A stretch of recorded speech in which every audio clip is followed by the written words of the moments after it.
नमस्कार, रामात maths classes में आपका एक बार फिर स्वागत है। पिछले वीडियो में हमने समतलीय आकृतियों के परिमाप और क्षेत्रफल के अंतर्गत त्रिभुजों के जो विभिन्न प्रकार के जो त्रिभुज थे उनके हमने परिमाप और क्षेत्रफल ज्ञात करने सीखे थे। इसके साथ ही दूसरे वीडियो में हमने जितने भी प्रकार के जो चतुर्भुज है, चाहे वो समचतुर्भुज हो, चाहे समांतर चतुर्भुज हो, चाहे समलंब चतुर्भुज हो या आयत हो या वर्ग हो, तो उनका भी हमने परिमाप और क्षेत्रफल ज्ञात करना बहुत ही अच्छे से सीखा था।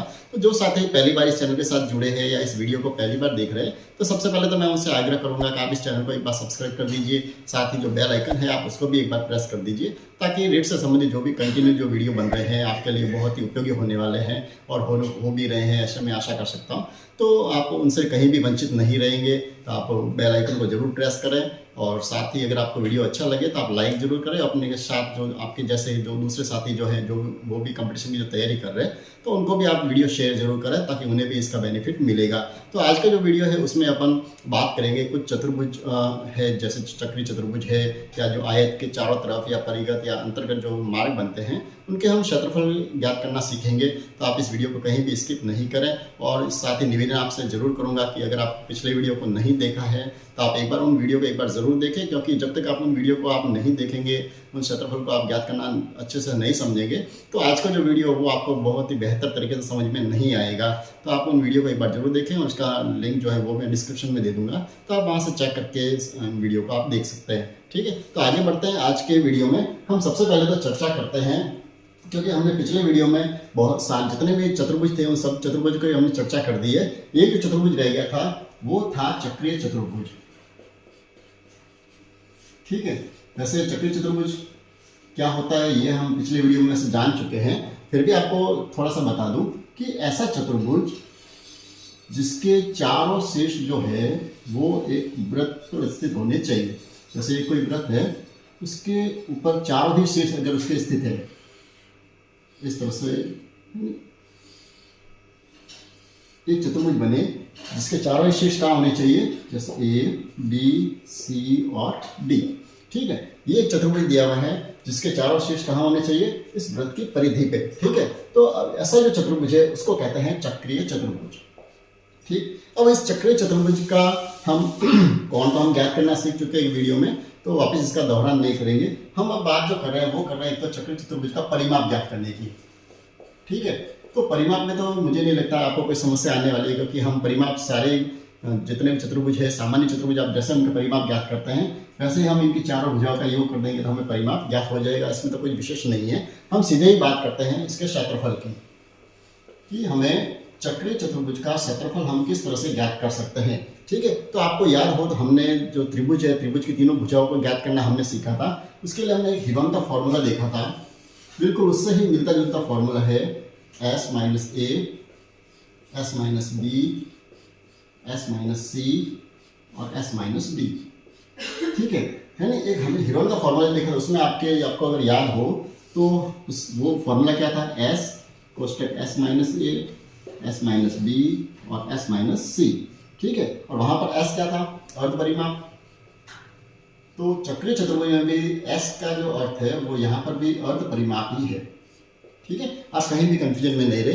कहीं आपको ऐसा नहीं लगेगा दोनों जगह s का कहीं अलग अर्थ होगा, दोनों एक ही अर्थ है। यहाँ पर त्रिभुज में भी हमने देखा था तो s का अर्थ क्या था, जो तीन भुजाएं थी तो तीनों भुजाओं का योग होता है और उसका हमने अर्ध परिमाप किया था। यानी यहाँ पर s जो था त्रिभुज में वो क्या था, तीन भुजाएं थी ए, बी, सी, तो हमने तीनों का योग करके उसका आधा किया था। ठीक है, तो इसी तरह से चक्रीय चतुर्भुज में अर्ध परिमाप हम कैसे ज्ञात करेंगे, जिसकी जो चारों भुजाओं की जो लंबाई दी हुई है उन चारों ही भुजाओं को हम योग कर लेंगे, A plus B plus C plus D, और फिर अर्ध परिमाप है तो वही हमें इसका भी क्या करना है, आधा। ठीक है, और थोड़ा सा जो अंतर है दोनों फॉर्मूले में आप ध्यान रखें कि इसमें अकेला s एक बार लिखा हुआ है और इसमें s आपके नहीं आता, सीधा ही s minus A, s minus B, s minus C और s माइनस डी। तो ये आप थोड़ा सा अंतर है, इसको आप दिमाग में रखें ताकि कहीं भी हमारे प्रश्न में गलत नहीं हो। कहीं ऐसा ना हो कि इसमें जिस तरह से ये s लिखा हुआ है तो यहाँ पर भी हम अतिरिक्त s को जोड़ दें तो हमारे जो आंसर है वो गलत आ जाएंगे। ठीक है, इस प्रश्न को अपन एक एग्जाम्पल के द्वारा समझते हैं। जैसे ए बी दी हुई है एग्जाम्पल के 4 सेमी, ये दी हुई है 3 सेमी, डी सी दी हुई है 5 सेमी और ये दी हुई है 4 सेमी। ठीक है, एग्जाम्पल के लिए ले रहे हैं, यानी कुछ भी वहाँ दिया तो आ सकता है। तो अब यहाँ पर हम क्या करेंगे, सबसे पहले तो हम इसका करेंगे अर्ध परिमाप। ठीक है, तो अर्ध परिमाप हम कैसे करेंगे, हमें एस ज्ञात करना है तो हम ए प्लस बी प्लस सी चारों भुजाओं को हम जोड़ देंगे। कितनी हमारी पहली भुजा 4, दूसरी 3, तीसरी 5 और चौथी 4।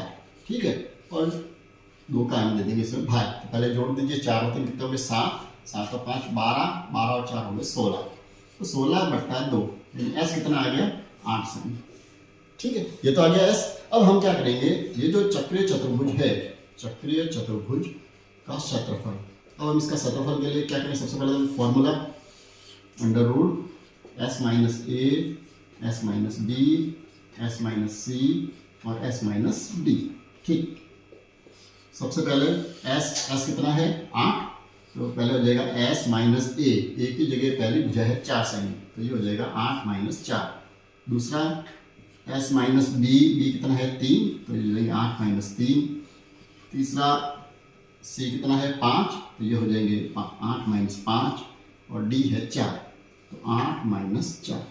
ठीक है, अब इनको कर लीजिए सॉल्व। 8 में से 4 माइनस कर दिए 4, 8 में से 3 माइनस कर दिए 5, 8 में से 5 माइनस कर दिए 3 और 8 में से 4 माइनस कर दिए 4। ठीक है, अब क्या करना है, एक तरीका तो यही है कि आप इन चारों का गुणा कर दीजिए और फिर उसके हम क्या करें, अभाज्य गुणनखंड करके हम इसका वर्गमूल ज्ञात करें। और दूसरा तरीका है, इससे सिंपल ये रहेगा कि हम सीधे ही पहले इनके अभाज्य गुणनखंड करते, जैसे 4 के अभाज्य गुणनखंड क्या हो जाएंगे 2 × 2, उसके बाद 5 के अभाज्य गुणनखंड 5 ही रहेगा, 3 भी अभाज्य संख्या है और 4 के गुणनखंड कर दिए तो कितना होंगे 2 × 2। ठीक है, अब 2 के जोड़े बना दीजिए, ये 2 का जोड़ा बन गया, ये भी 2 का जोड़ा बन गया, ये नहीं बन रहा तो इसको हम ऐसे रहने देंगे। तो ये 2 का जोड़ा बना और एक 2 का जोड़ा ये बन गया। ठीक है, और वर्गमूल में क्या क्या बच गया, एक तो 5 बच गए और एक 3 बच गए। ठीक है, तो अब हम क्या करेंगे, 2 दूनी कितने हो गए 4, √5 दिया 15, तो ये जो है वर्ग सेमी ये आ जाएगा इसका आंसर। बहुत ही सिंपल है, केवल फॉर्मूले का थोड़ा सा अंतर है कि त्रिभुज में तो हमें s - a, s - b और s - c करना पड़ता है, और चक्रीय चतुर्भुज जो है उसमें हम क्या करेंगे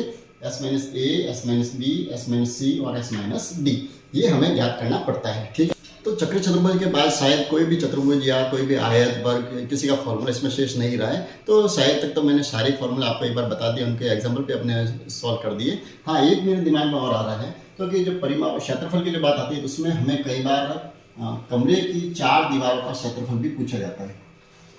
ठीक है, कमरे की 4 दीवारों का क्षेत्रफल हम कैसे ज्ञात करें, ये भी प्रश्न खूब आता है। तो उसको ज्ञात करने के लिए सिंपल सा फॉर्मूला ही है, 2 गुणा लंबाई प्लस चौड़ाई और इंटू में ऊंचाई। ठीक है, ये फॉर्मूला भी है जिसमें हमें कमरे की 4 दीवारों का क्षेत्रफल भी ज्ञात करना पड़ सकता है, क्योंकि वैसे है तो ये समतलीय आकृति तो नहीं है, क्योंकि समतलीय आकृति कौन सी होती है, जो हमारे समतल धरातल पर स्थित हो, जिसकी केवल 2 ही विमाएं हो, यानी लंबाई और चौड़ाई की बात हम कर सकते हैं। लेकिन शायद हो सकता है कि क्षेत्रफल की बात है और कमरे की 4 दीवारों या केवल फर्श का जैसे कोई प्रश्न आ जाए जिसमें फर्श के ऊपर जैसे टाइल्स लगानी हो, फर्श का क्षेत्रफल दे दिया है, तो वहाँ पर हमें शायद इसकी जरूरत पड़ेगी तो नहीं, फिर भी आप इसको एक बार नोट कर लीजिए। या कई बार ऐसा होता है कि ये जो इसका उपयोग हम किस लिए मैं लिखवा रहा हूँ, क्योंकि कई बार ऐसा होता है जैसे हमें फर्श की ऊंचाई दे दी है, लंबाई दे दी है, चौड़ाई दी हुई नहीं, और फिर हमें फर्श के कितने टाइल लगे उसका हमें ज्ञात करना हो, तो हमारे दिमाग में फॉर्मूला तो होना चाहिए, क्योंकि फॉर्मूला ही नहीं होगा तो हम उसकी लंबाई या चौड़ाई हम कैसे ज्ञात करेंगे। तो इसलिए मेरे दिमाग में आ रहा है कि आप इसको भी आप एक बार नोट कर लीजिए। इसके साथ ही हो सकता है इस फॉर्मूले को दूसरी तरह से भी दे सकते हैं, क्योंकि 2 गुणा लंबाई प्लस चौड़ाई, ये क्या होता है, हम जानते हैं किसी भी आयताकार जो क्षेत्र होगा, हमने पिछले वीडियो में देखा था,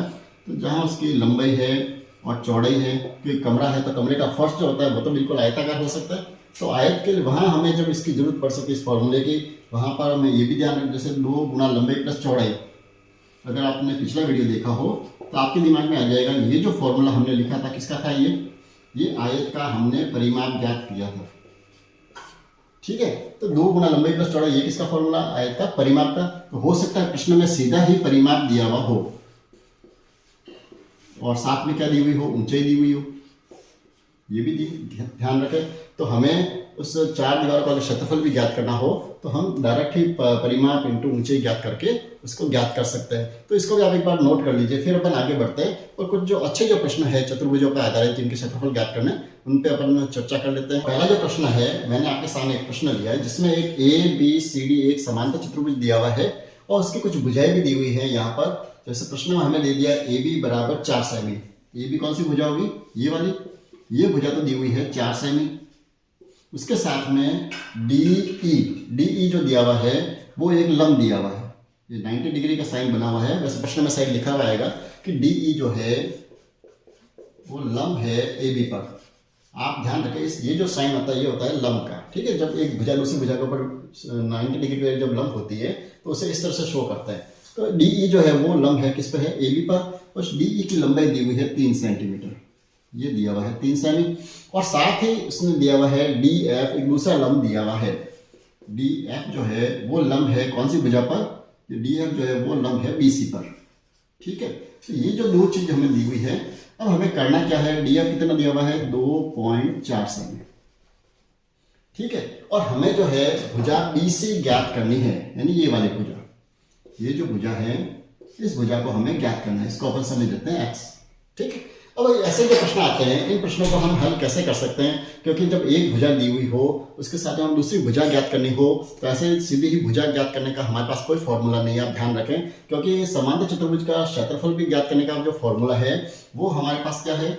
जब भी हमें समांतर चतुर्भुज का क्षेत्रफल ज्ञात करना हो उसके लिए हमारे पास फॉर्मूला है आधार गुणा ऊंचाई। ठीक है, यानी आधार और ऊंचाई का हम अगर गुणा करेंगे तो हमें इस समांतर चतुर्भुज का क्षेत्रफल मिल जाएगा। अब यहाँ पर ये ध्यान रखें, जब भी अगर दो भुजाएं दी हुई हो तो इसका अर्थ कहीं भी ये नहीं है कि दूसरी भुजा को आप ऊंचाई माने।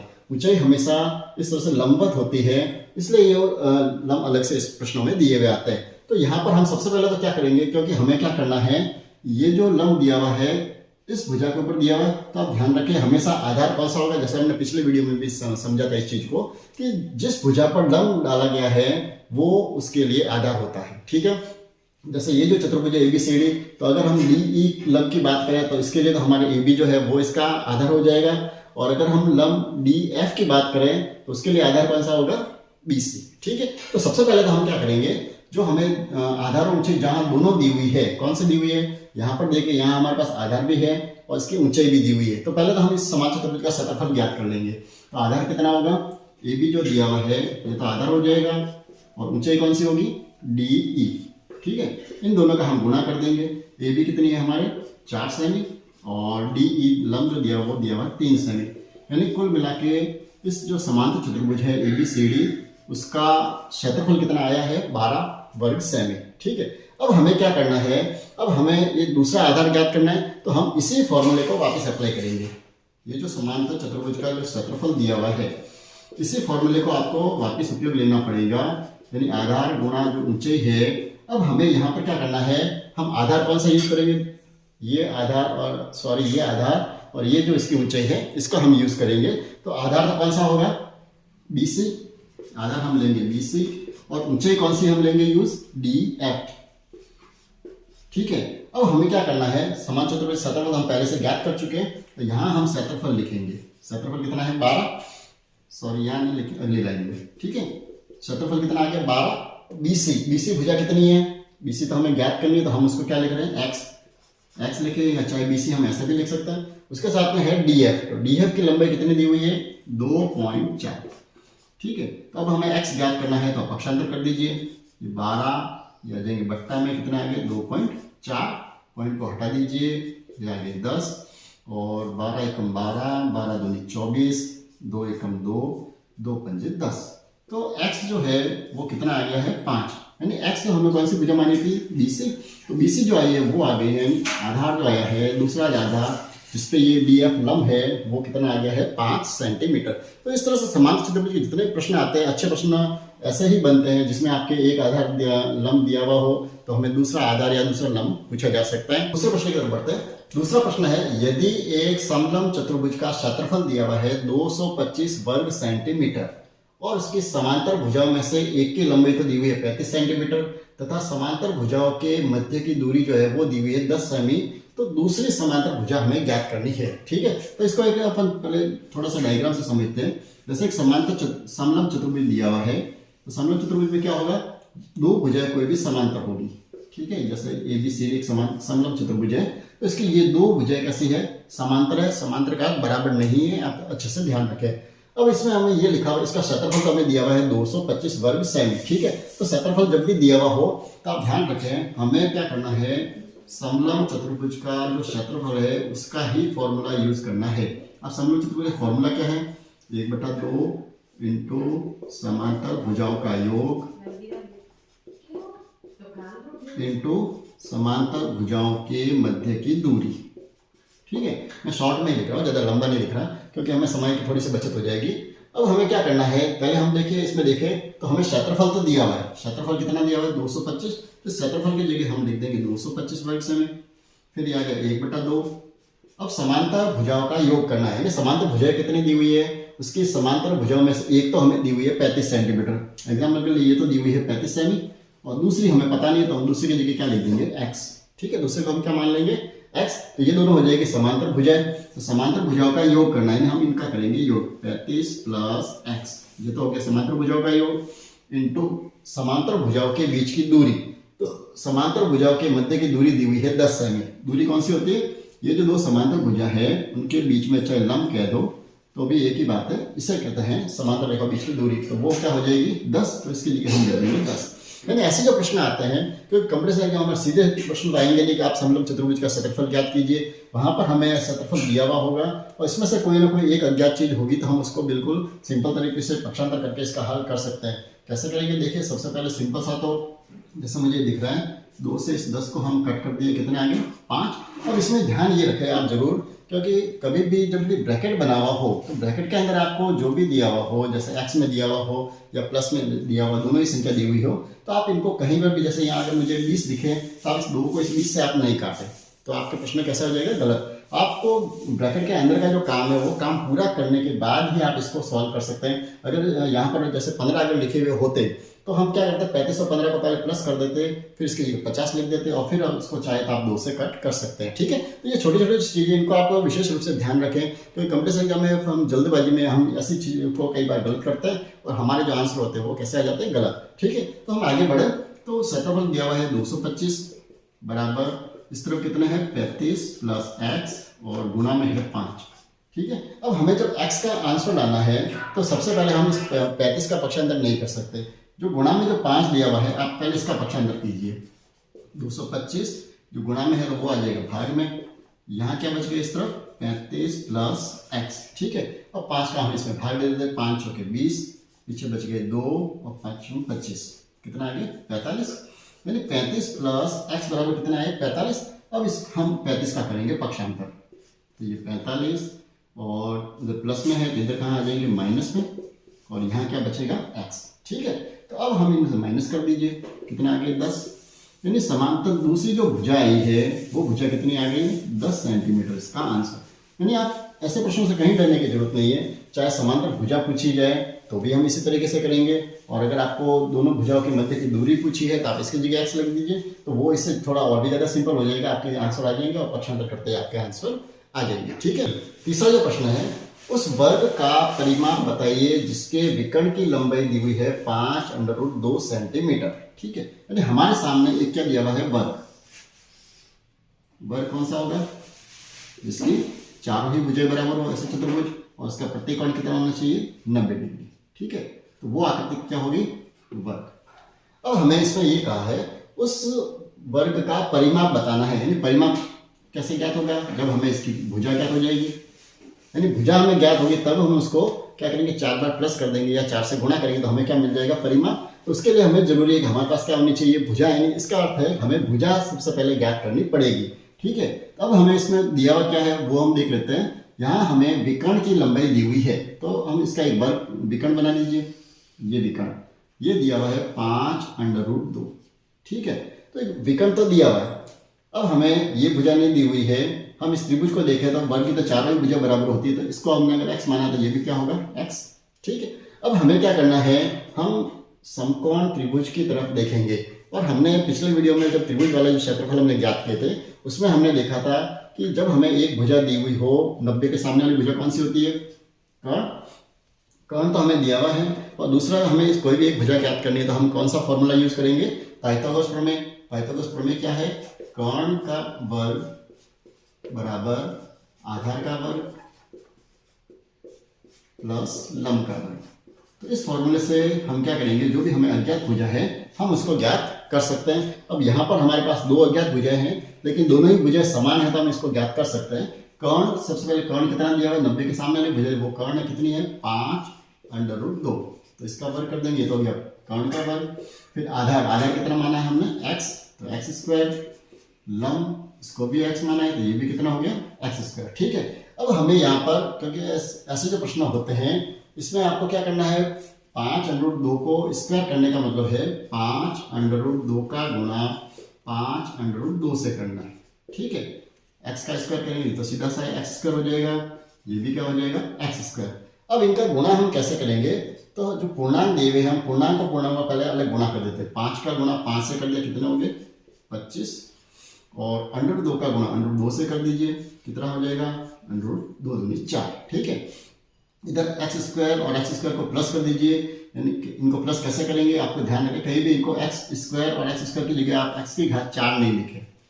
ठीक है, घातें कब जुड़ती है, जब दोनों के बीच में गुणा का निशान हो। प्लस में कभी भी घातें नहीं जुड़ती है, उस समय हम क्या कर सकते हैं, क्योंकि दोनों बिल्कुल समान ही पद दिख रहे हैं तो हम इनको प्लस कर सकते हैं। यानी एक पद तो ये है और एक पद ये है, तो एक और एक कितने हो जाएंगे, ये 2, ये हो जाएगा 2x स्क्वायर। ठीक है, यानी कहीं पर भी x की घात आप 4 इसको नहीं लिखें। अब हम आगे बढ़े। अब देखिए 4 जो है, 4 का तो वर्गमूल हम जानते हैं कितना होगा, 4 जो है किसका वर्गमूल है, 2 का। यानी तो इस 4 की जगह हम लिख देंगे 2, ये हो गए 2x स्क्वायर। गुणा कर दीजिए, 25 में कितने हो गए, 50 बराबर 2x स्क्वायर। तो x स्क्वायर बराबर 50 और 2 आ जाएगी भाग में, ये हो गए 25। और x स्क्वायर का हम जब मान हमें कितना है, 25 है, तो अब अगर x का मान ज्ञात करना हो, ध्यान रखें जब हम वर्गमूल हटाते हैं तो क्या होता है, वर्ग बनता है। तो अगर वर्ग को हटाएंगे तो इस तरफ वर्गमूल का निशान आ जाएगा 25। तो 25 का वर्गमूल कितना होता है, 5। यानी जो भुजा ज्ञात हुई है हमें वर्ग की, हमने भुजा ज्ञात की है वो कितनी आई है, 5 सेंटीमीटर। तो हमें पूछा क्या है, परिमाप पूछा, तो हम परिमाप तो आसानी से ज्ञात कर सकते हैं। किसी भी वर्ग का परिमाप करना है तो क्या करना है, जितनी भुजा की लंबाई है उसको हम 4 से गुणा कर देंगे। ये 4 इंटू भुजा कितनी है, 5, यानी 20 सेंटीमीटर जो आ गया है वो आ गया इसका परिमाप। ठीक है, अब एक चीज मैं और बता दूं, क्योंकि यहाँ पर हम 2 चीज देख रहे हैं। अब जब भी आपको प्रश्न में ध्यान हो, परिमाप ज्ञात करना हो, तो परिमाप जो है उसकी जो इकाई जो होती है वो हमेशा सेमी में या मीटर में होगी। और क्षेत्रफल आप जब भी ज्ञात करेंगे तो उसकी जो इकाई होगी वो हमेशा वर्ग सेमी या वर्ग मीटर इस तरह से आपको लिखनी है। ठीक है, क्योंकि कई बार ऑप्शन में आपको दोनों सेम आंसर आपको मिल सकते हैं, जहाँ एक तरफ 20 सेंटीमीटर लिखा हुआ हो और एक ऑप्शन आपको मिल सकता है 20 वर्ग सेमी लिखा हुआ हो। तो आप कहीं भी जल्दबाजी में कंफ्यूजन नहीं करें, ध्यान रखें परिमाप जो है वो कहाँ होगा, केवल सिंगल इकाई में होगा। और क्षेत्रफल हम जब भी ज्ञात करेंगे तो वो हमेशा वर्ग में होगा। ठीक है, एक छोटा सा प्रश्न और है, जैसे एक वर्गाकार फर्श है जिसकी भुजा दी हुई है 12 मीटर, इस पर हमें 20 सेंटीमीटर इंटू 30 सेंटीमीटर आकार की कितनी टाइल्स लगानी पड़ेगी। अगर हम टाइल्स लगानी हो इस एरिया में तो आपको कितने टाइल्स की आवश्यकता होगी। ऐसे जो प्रश्न आते हैं तो उसमें आपको 2 चीज़ों का ध्यान रखना है। एक तो पहला तो आपको ये रखना है कि हमें किस फर्श पर वो जो टाइल है वो बिछानी है। जैसे ये वर्गाकार फर्श है तो वर्गाकार उसकी भुजा दी हुई है, कितनी दी हुई है, 12 मीटर। तो सबसे पहले तो हम जिस इलाके में या जिस क्षेत्रफल में हमें टाइल्स बिछानी है हम उसका क्षेत्रफल ज्ञात करेंगे। तो सीधा साधा यहाँ वर्गाकार फर्श है तो हमें वर्ग का एक तो क्षेत्रफल ज्ञात करना है। अब उसमें हमें क्या करना है, ये जो है इस तरह से आपको लिखे हुए जरूर मिलेंगे, जैसे 20 सेमी इंटू 30 सेमी। अब इसका अर्थ ये हुआ कि एक तो हो जाएगी इसमें लंबाई और दूसरा जो हो जाएगी वो हो जाएगी इसमें चौड़ाई। ठीक है, कई बार इंटू में लिखा हुआ आ सकता है। तो लंबाई चौड़ाई जो है इसका ये कैसे टाइल है, आयताकार, यानी अब इसके अंदर मुझे आयताकार टाइल्स बिछानी है जिसकी चौड़ाई तो है 20 सेमी और लंबाई है 30 सेमी। ऐसे मुझे एक टाइल्स इसके अंदर बिछानी है। तो हमको ये पता लगाना पड़ेगा कि एक टाइल जो है वो कितना क्षेत्रफल घेरेगी, तो उसके अनुसार हम पता लगाएंगे इस पूरे क्षेत्रफल में कितनी टाइल आएगी। तो ऐसे जो प्रश्न आते हैं उसमें हमें क्या करना है, बहुत ही सिंपल सा, ऊपर तो हमें वर्गाकार जो क्षेत्र दिया हुआ है या जो फर्श है उसका आप क्षेत्रफल लिख दीजिए ऊपर, और नीचे हम भाग में क्या करेंगे, एक जो आपकी जो टाइल्स है चाहे वो आयताकार है चाहे वर्गाकार है, तो उस टाइल का क्षेत्रफल ज्ञात करके उसे हम भाग दे देंगे तो हमारे पास क्या आ जाएगी, टाइल्स की संख्या आ जाएगी। अब दूसरे जो ध्यान रखना है वो आपको ये रखना है कि दोनों की जो इकाई है वो सेम होनी चाहिए। ठीक है, यानी इकाई जो है देखिए आप, तो वर्ग का जो फर्श दिया हुआ है उसकी तो भुजा दी हुई है हमें मीटर में, और टाइल्स की जो लंबाई या चौड़ाई दी हुई है वो दी हुई है सेंटीमीटर में। तो अब हमें इसमें क्या करना है, या तो आप इस सेंटीमीटर है इसको भी हम मीटर बना के करें, तो उसमें तो आपको क्या करना पड़ेगा, इसको मीटर बनाएंगे तो आपको 0.20 सेंटीमीटर सॉरी इस तरह लिखना पड़ेगा।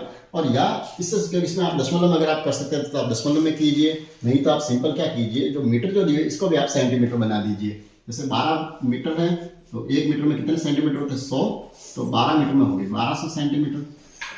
ये आपको थोड़ा ज़्यादा सिंपल पड़ेगा, तो जो भी आपको ज़्यादा अच्छा लगे आप इस तरीके से कर सकते हैं। अब हम सबसे पहले तो क्या करेंगे, वर्गाकार फर्श का क्षेत्रफल। तो वर्ग का क्षेत्रफल हम कैसे करते हैं, भुजा गुणा भुजा।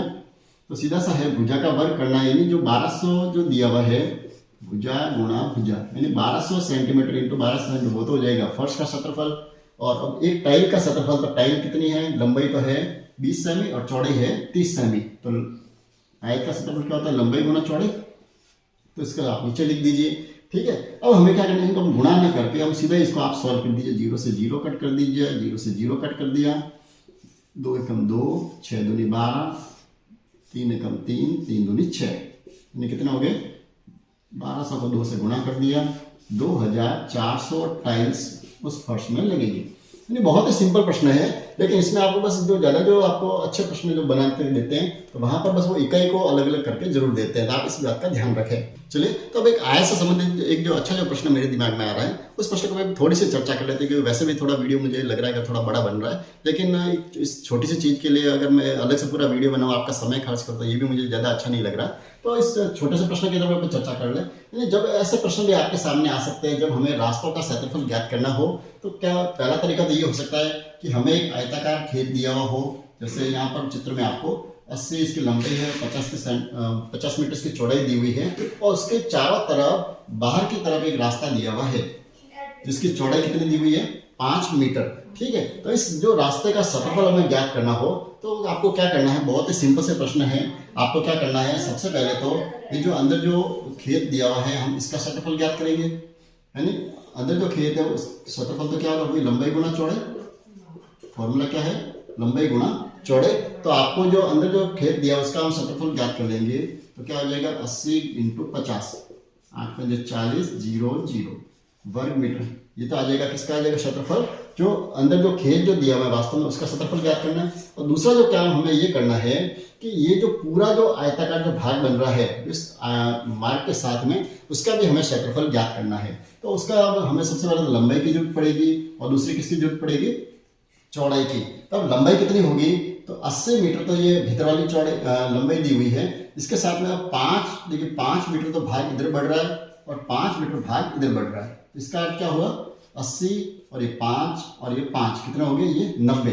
तो बाहर वाला जो क्षेत्र है उसका लंबाई तो कितनी हो जाएगी, 90, चौड़ाई कितनी होगी, ऐसा कैसे, जैसे ये 50 है, उसके बाद में ये 5 भाग इधर बढ़ गया और 5 मीटर इधर बढ़ गया, तो ये कितने हो जाएगी 60। तो इसको हम इंटू कर लीजिए, 9 × 54, 0 5400 मीटर। ठीक है, अब यानी ऐसे जो प्रश्न होते, चाहे ये भीतर वाला हो या चाहे बाहर जो दिया, जैसे इसी तरह से, सॉरी ये बाहर वाला था, और अगर ये भीतर रास्ता जो दिया हुआ हो तो उसमें हमें क्या करना है, जो भी लंबाई आपकी दी हुई, जैसे ये बाहर अंदर रास्ता है तो ये लंबाई दी हुई है। अब हमें इसके अगर ये वाले भुजा में ज्ञात करनी है तो हम क्या करेंगे, यहाँ पर तो हमने एक्स्ट्रा भाग था इसमें क्या किया, दोनों तरफ प्लस किए। और अगर अंदर रास्ता हो तो हम क्या करेंगे, ये जो चौड़ाई है यहाँ पर जो एक्स्ट्रा भाग है, इतना भाग यहाँ से कम हो गया और इतना भाग यहाँ से कम हो गया, तो हम इसको क्या करेंगे, 2.5 इधर से और 2.5 इधर से कम कर दिया, यानी कितने कम हो गए, 5। तो ये 40 है, तो अंदर वाला जो भाग होगा वो कितना हो जाएगा, 35 सेंटीमीटर। इसी तरह से ये वाली जो लंबाई, बाहर की लंबाई तो हमें दी हुई है 30 सेंटीमीटर। तो अगर हमें भीतर वाली लंबाई ज्ञात करनी है तो क्या करेंगे, दोनों तरफ से हमें 2.5 हम माइनस कर देंगे, तो ये जो बचेगी कितनी बचेगी, 25 सेंटीमीटर। ठीक है, और फिर हमें ज्ञात वही करना पड़ेगा, इसका भी क्षेत्रफल ज्ञात करेंगे और जो बाहर वाला जो एरिया है इसका भी आपको क्षेत्रफल ज्ञात करना है। और उसके बाद हम क्या करेंगे, ये जो बाहर वाला जो क्षेत्रफल है उसमें से हम जो भीतर वाला जो क्षेत्रफल है उसको आप कर दीजिए माइनस, तो शेष जो बचेगा वो एरिया कौन सा बचेगा, जो आपके मार्ग है उसका हमें क्षेत्रफल ज्ञात हो जाएगा। ठीक है। तो दोनों ही प्रश्न है, दोनों में कोई फर्क नहीं है, तो हम इसको ज़्यादा वीडियो को लंबा नहीं करेंगे और एक तीसरे की तरफ बढ़ते हैं। एक तीसरा जो पैटर्न जो आता है वो ये आता है, जैसे हमें कोई आयताकार खेत दे दिया है, उसमें लंबाई के समांतर और चौड़ाई के समांतर दो रास्ते दिए हुए हैं, तो इस रास्ते का हम क्षेत्रफल कैसे ज्ञात कर सकते हैं। तो इसमें आपको इस पूरे के क्षेत्रफल ज्ञात करने की जरूरत नहीं पड़ेगी। आप सबसे पहले तो ये जो लंबाई के समांतर जो रास्ता है इसका हम क्षेत्रफल ज्ञात करेंगे, ठीक है। तो इसके लिए देखिए, इसकी लंबाई तो कितनी हो जाएगी, जो लंबाई 40 मीटर है तो ये भी हो जाएगी 40 मीटर, और चौड़ाई इसकी कितनी होगी, क्योंकि 1 मीटर का रास्ता है तो ये भी कितना होगा, 1 मीटर ही होगा। तो इसका जो अपन क्षेत्रफल ज्ञात करेंगे, यदि लंबाई 40 और एक कितना हो गया, ये 40 वर्ग मीटर। ये तो आ गया लंबाई के समांतर रास्ते का क्षेत्रफल। दूसरा जो है रास्ता वो किस तरफ है, चौड़ाई के समांतर। तो चौड़ाई के समांतर जो है रास्ता, तो हम इस आयत को देखें तो अब इसकी ये लंबाई तो हो जाएगी ये वाली, तो लंबाई कितनी हो जाएगी 8 मीटर, लंबाई तो हो जाएगी 8 मीटर, और चौड़ाई कितनी है उसकी 1 मीटर, तो ये हो जाएगा 8 वर्ग मीटर, ठीक है। अब इसमें तीसरा काम हमें एक और करना है, वो ये करना है, क्योंकि आप इधर देखिए ये जो क्षेत्रफल हमने ज्ञात किया है, तो ये मध्य में जो उभयनिष्ठ भाग है ये क्षेत्रफल यहाँ पर भी यूज आया, और जब हमने ये क्षेत्रफल ज्ञात किया है उस समय भी ये वाला भाग इसको हमने वापस काउंट किया है। तो ये जो बीच वाला जो भाग है वर्गाकार भाग है, 1 मीटर ये वाला भाग है और 1 मीटर ये वाला, ये कौन सी आकृति बन गई, वर्ग। तो इसका क्षेत्रफल हमने 2 बार काउंट कर दिया। तो हमें क्या करना है, ये जो इसका क्षेत्रफल उसको आपको एक बार माइनस करना पड़ेगा, यानी 40 वर्ग से हमें ये हो गया और 8 वर्ग से हमें बस ये क्षेत्रफल हो गया। अब इसमें से हमें माइनस कौन सा करना है, बीच में जो वर्गाकार भाग है भुजा इन पर भुजा कितना हो जाएगा 1 वर्ग मीटर, ये क्षेत्रफल हमें इसमें से करना पड़ेगा माइनस, ठीक है। 40 और 8 कितना हो गए 48 माइनस 1, तो ये हो जाएगा आपके 47 वर्ग मीटर, ठीक है। यानी बहुत ही सिंपल है। हाँ, अभ्यास की इसमें ज़्यादा जरूरत पड़ेगी आपको, तो आप ऐसे प्रश्नों को भी अच्छे से हल कीजिए। फिर भी आपको कहीं भी लगता है कि नहीं ये चीज़ अच्छे से समझ में नहीं आई है, तो आप कमेंट्स में ज़रूर लिखें, ताकि जब भी नेक्स्ट वीडियो बनेगा तो मैं इसमें थोड़ा इसको और अच्छे से समझा दूंगा। वैसे मुझे लगता नहीं है कि इतना कोई कठिन है, ये आप आराम से इसको कर सकते हैं। तो आशा करूंगा आपको वीडियो अच्छा लगा होगा, तो आप लाइक जरूर करें, अपने साथियों के साथ शेयर भी करें, और जो साथी पहली बार चैनल के साथ जुड़े हैं तो उनसे एक बार और निवेदन कर दूं कि आप चैनल को सब्सक्राइब कर दीजिए और बेल आइकन को भी प्रेस कर दीजिए। तो मिलते हैं अगले वीडियो में। हम वृत्त पे आधारित जो क्षेत्रफल है उन क्षेत्रफलों की हम चर्चा करेंगे अगले वीडियो में, और उसके बाद में जो समतल आकृति और परिमाप वाला जो क्षेत्रफल वाला जो चैप्टर है उसको हम क्लोज कर देंगे। तो मिलते हैं अगले वीडियो में। बहुत बहुत धन्यवाद।